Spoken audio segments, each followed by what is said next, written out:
Hello students, welcome back to our channel Mathematics Guru. तो चलिए students, आज हम क्लास 10th एनसीईआरटी मैथ की प्रश्नावली 2.1 की इंट्रोडक्शन के बारे में डिस्कस करेंगे, जिसमें स्टूडेंट्स आज हम जानेंगे बहुपद के बारे में। स्टूडेंट्स, ये मेरा इंट्रोडक्शन पार्ट 2 है। मैंने ऑलरेडी इससे पहले एक इंट्रोडक्शन पार्ट करा रखा है, जिसमें मैंने आपको बताया था कि बहुपद क्या होते हैं और बहुपद के कौन कौन से नियम होते हैं जिससे हम बहुपद को पहचान सकते हैं। साथ ही साथ मैंने आपको बताया था कि पद क्या होता है, चर क्या होता है, अचर क्या होता है, पद की घात क्या होती है, बहुपद की घात क्या होती है, ठीक है, और बहुपद को हम कैसे पहचाने, बहुपद को पहचानने का क्या नियम है, इन सभी के बारे में मैंने आपको वहां पे बताया है। ठीक है स्टूडेंट्स, अगर आप चाहते हैं कि बहुपद के बारे में आप अच्छा तरीका से जाने तो आप उस इंट्रोडक्शन पार्ट को जाकर देख सकते हैं, जिसका लिंक आपको आई बटन में मिल जाएगा और साथ ही साथ डिस्क्रिप्शन में मिल जाएगा। आप वहां से जाकर उसे देख सकते हैं। तो चलिए स्टूडेंट्स, बिना टाइम वेस्ट किए हम इसको स्टार्ट करते हैं। देखिए, हमें आज जानना है बहुपद के प्रकार के बारे में, टाइप्स ऑफ पॉलिनोमियल। ठीक है, तो स्टूडेंट्स, बहुपद के प्रकार को हम बेसिकली दो भागों में डिवाइड करते हैं। एक तो हम घात के आधार पे और एक पद के आधार पे डिवाइड करते हैं। ठीक है, on the basis of degree या फिर एक्सपोनेंट। डिग्री मीन्स भी घात होता है और एक्सपोनेंट मीन्स भी घात होता है। ठीक है, एक हम घात के आधार पे डिवाइड करते हैं और एक पद के आधार पे, on the basis of term. ठीक है, टर्म मीन्स होता है पद के आधार पे। ठीक है, तो चलिए स्टूडेंट, सर्वप्रथम हम जानेंगे कि घात के आधार पे ये जो मेरा बहुपद है इसके कितनों भागों में बांटा गया है। तो चलिए देखते हैं।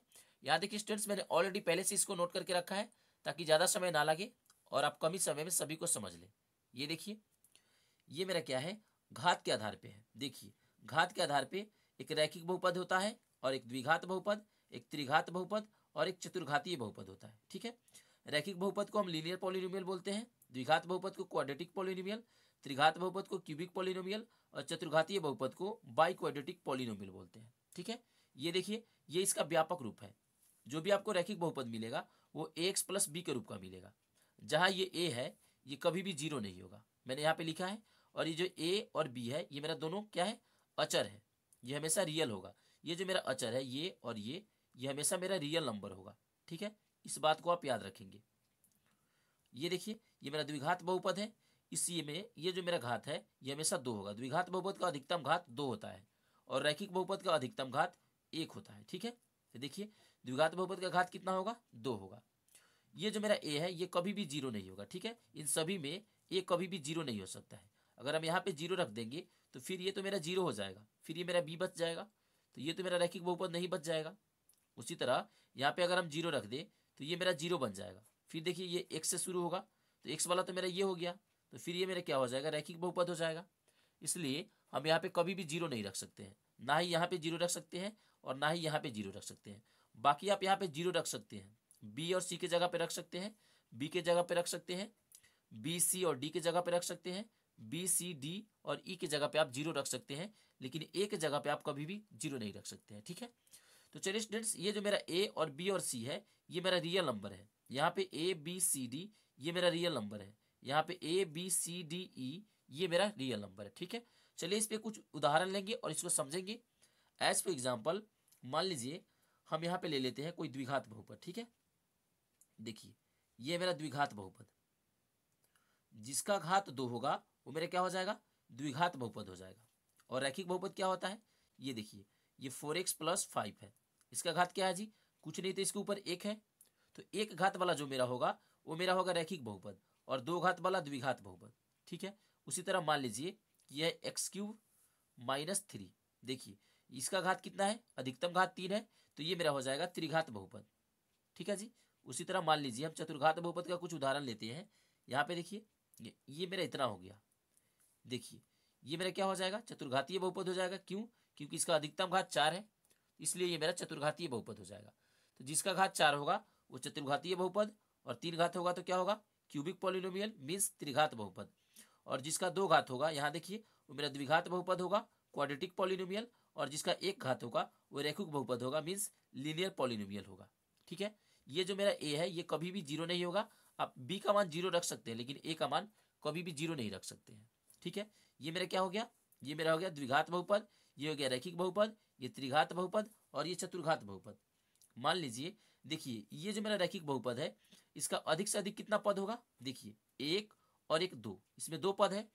इसका अधिकतम पद कितना है, मैक्सिमम पद है इसका दो। ठीक है, इसका मैक्सिमम दो पद होगा, लेकिन कम से कम एक पद होना अनिवार्य है, ये रहना अनिवार्य है, कम से कम एक पद होना अनिवार्य है। ठीक है, मिनिमम कितना पद हो सकता है? एक पद। ठीक है, इस बात को आप याद रखेंगे। आइए इसको समझने के लिए कुछ उदाहरण लेंगे। देखिए ये मेरा क्या है, ये मेरा क्या है जी, सिर्फ एक्स है, सिर्फ यहाँ पे एक ही पद है।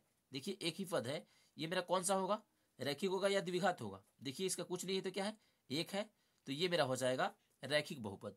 पद मेरा एक ही है लेकिन ये मेरा रैखिक बहुपद है। ठीक है, क्योंकि इसका घात क्या है, एक है, एक पद में मेरा ये रैखिक बहुपद है। उसी तरह ये √3x ये मेरा क्या हो जाएगा, ये भी रैखिक बहुपद हो जाएगा, क्योंकि इसका घात क्या है, कुछ नहीं है तो एक है। उसी तरह मान लीजिए हम यहाँ पे ले लेते हैं 4 मेरा क्या हो जाएगा, देखिए ये मेरा हो जाएगा कांस्टेंट टर्म, ये मेरा इसमें किसी में नहीं आएगा, क्योंकि ये 4 जो है इसके अंत में x नहीं दिया हुआ है, तो यहाँ x के पावर 0 हिडन रहता है। ठीक है, यहाँ x के पावर 0 हिडन रहता है।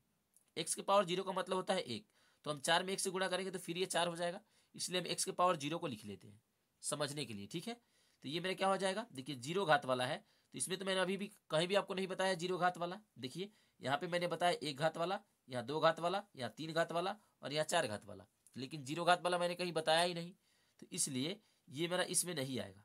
ठीक है, इसके बारे में हम नीचे चर्चा करेंगे, फिलहाल इसको भी ऐसे ही रखते हैं। देखिए ये मेरा हो जाएगा द्विघात, ये रैखिक, ये त्रिघात, ये चतुर्घात।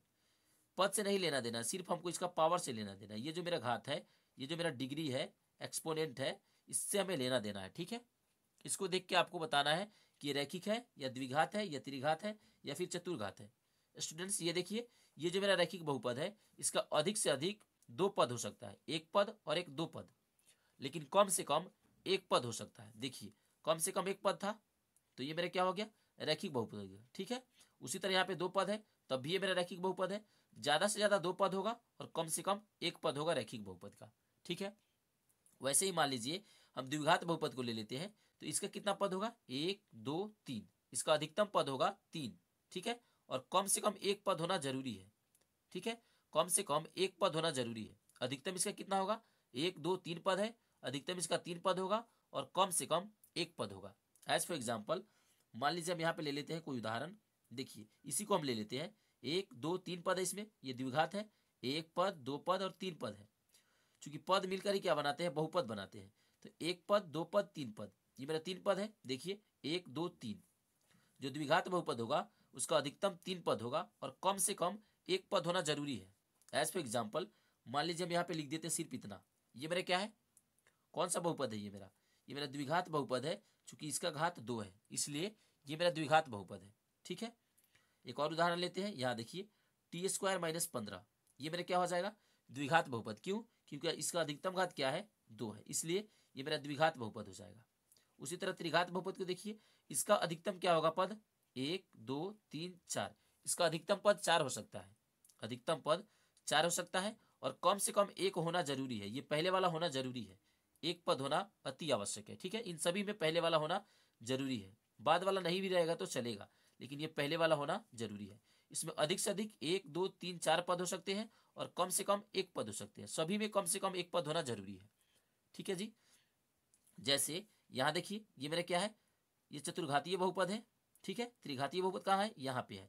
देखिए ये त्रिघातीय बहुपद है, इसमें कितना पद है, 1 और 1 2, 2 ही पद है, लेकिन आपने यहाँ पे देखा है कि इसका कितना पद हो सकता है, 4, अधिक से अधिक 4 हो सकता है। ठीक है, कम से कम 1 भी हो सकता है, 2 भी हो सकता है, 3 भी हो सकता है, लेकिन ज्यादा से ज्यादा कम कितना होगा, 1 ही होगा। तो यहाँ पे 2 पद है तब भी ये मेरा क्या है, त्रिघात बहुपद है।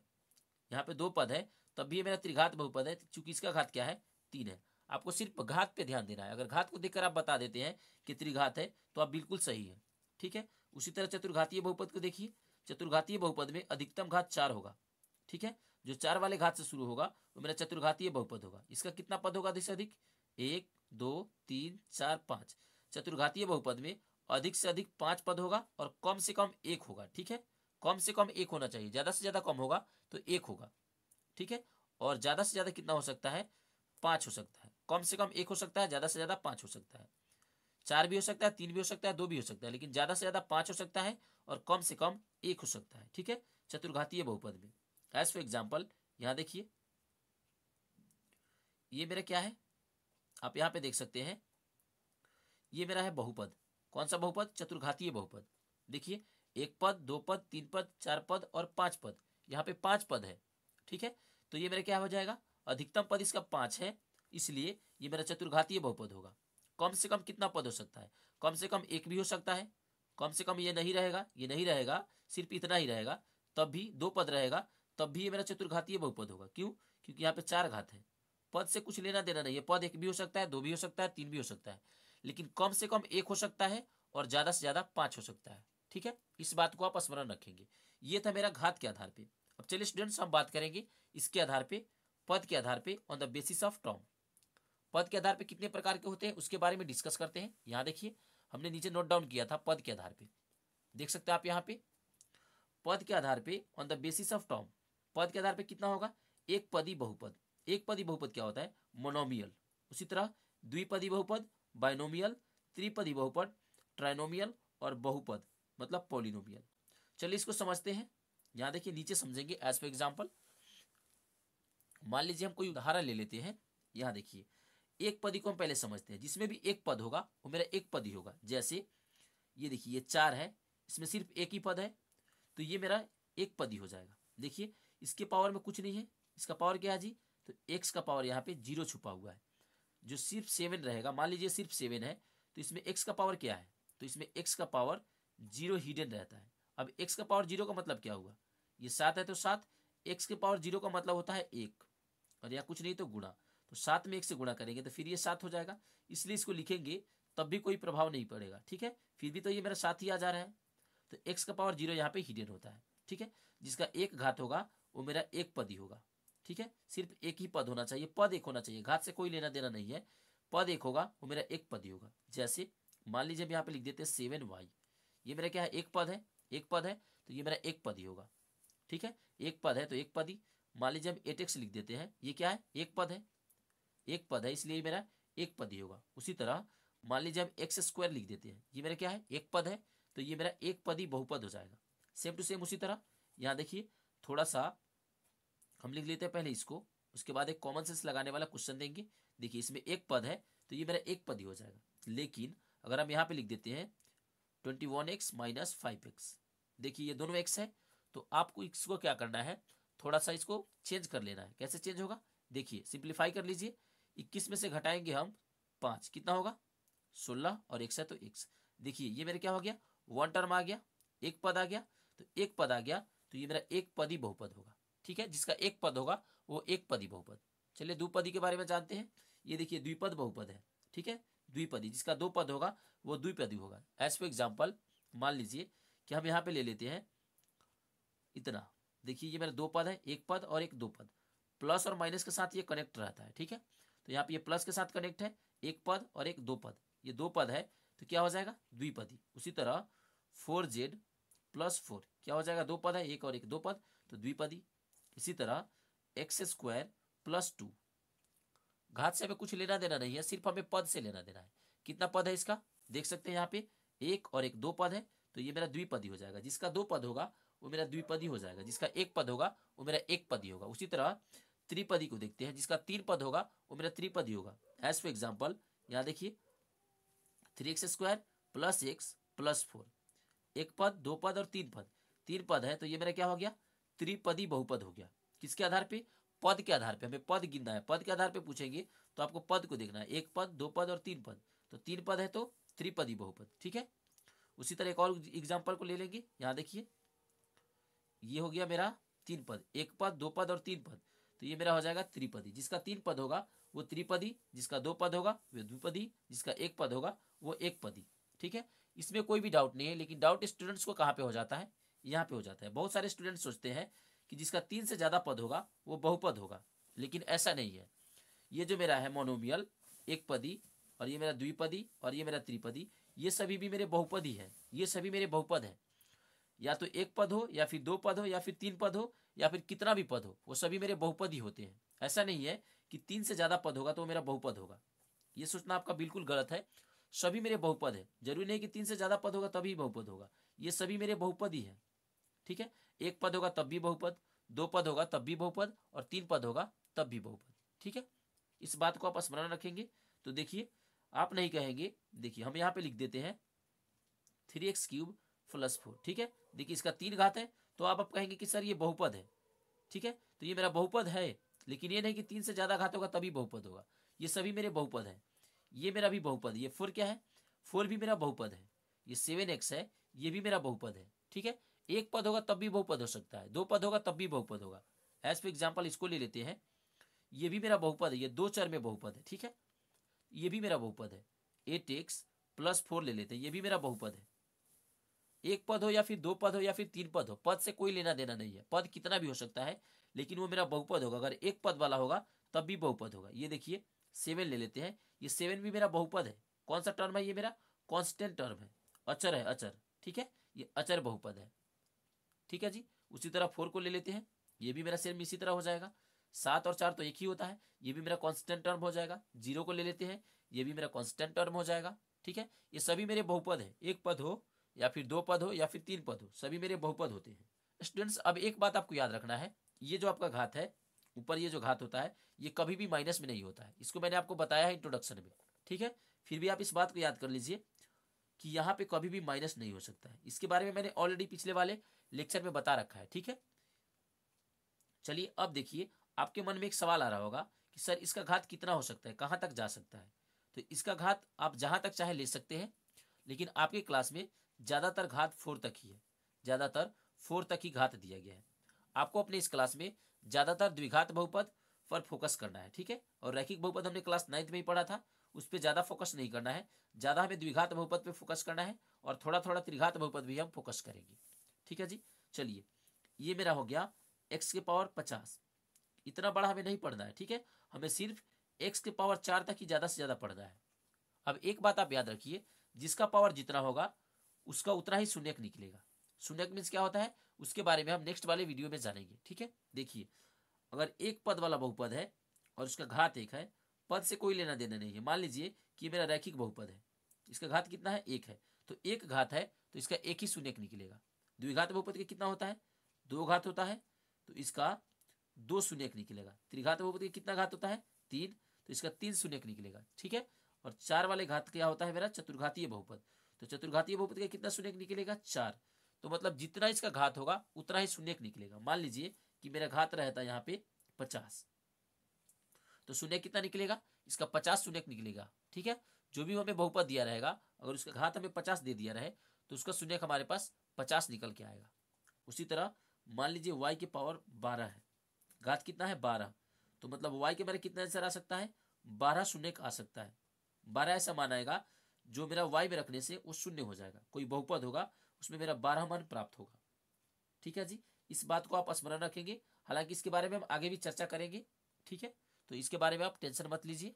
देखिए, हमने बताया आज आपको बहुपद के प्रकार के बारे में। ठीक है, बहुपद कितने प्रकार के होते हैं, यहाँ देखिए, बहुपद मेरे 2 प्रकार के होते हैं। हमने 2 प्रकार से इसे बांटा है, एक घात के आधार पे और एक पद के आधार पे। घात के आधार पे क्या होता है, घात पे आधार पे क्या होता है, आपको घात सिर्फ देखना है। घात के आधार पे रहेगा तो सिर्फ आपको घात देखना है, और पद के आधार पे रहेगा तो आपको पद देखना है। तो घात के आधार पे कितना हो गया, 1 2 3 4। इससे आगे भी जा सकता है। जैसे आपके मन में एक सवाल आ सकता है कि ये जो मेरा चतुर्घातीय बहुपद है, सिर्फ 4 घात तक की बहुपद होता है क्या, नहीं, आप जितना चाहे उतना ले सकते हैं। 5 घात भी होता है, 6 घात वाले भी बहुपद होता है, 7 घात वाला भी होता है, बहुत सारे घात वाले बहुपद हो सकते हैं। लेकिन हमने सिर्फ आपको यही तक बताया है, क्योंकि आपके क्लास में इससे ज्यादातर नहीं बताया गया है। ठीक है, तो जो आपको पढ़ना है सिर्फ उतना ही हमने इस पर डिस्कस किया है। ठीक है, तो स्टूडेंट्स चलिए देखिए, ये मेरा पद, पद के बारे में मैंने आपको बता दिया। एक पदी होता है, एक द्विपदी बहुपद, एक त्रिपदी बहुपद, एक बहुपद। बहुपद में सब ये जो मेरा सब पद है ना, एक पदी, द्विपदी, त्रिपदी, ये सभी मेरे बहुपद ही है। एक पद होगा तब भी बहुपद, 2 पद होगा तब भी बहुपद, और 3 पद होगा तब भी बहुपद। तो चलिए स्टूडेंट्स, ये मेरा इंट्रोडक्शन पार्ट 2 अब समाप्त होता है यहीं पे। ये वीडियो काफी लंबा हो जाएगा, इसलिए हम इसको यहीं पे स्थगित करते हैं। तो चलिए अब हम नेक्स्ट पार्ट की ओर बढ़ेंगे, देखते हैं नेक्स्ट पार्ट में क्या दिया गया है। तो चलिए स्टूडेंट्स, अब हम आगे बढ़ेंगे। आगे बढ़ने से पहले स्टूडेंट्स, अगर अभी तक आपने हमारे इस चैनल को सब्सक्राइब नहीं किया है तो कृपया आप हमारे इस चैनल मैथमेटिक्स गुरु को लाइक शेयर और सब्सक्राइब जरूर कर ले। थैंक यू, मिलेंगे फिर नेक्स्ट वीडियो में, तब तक के लिए बाय।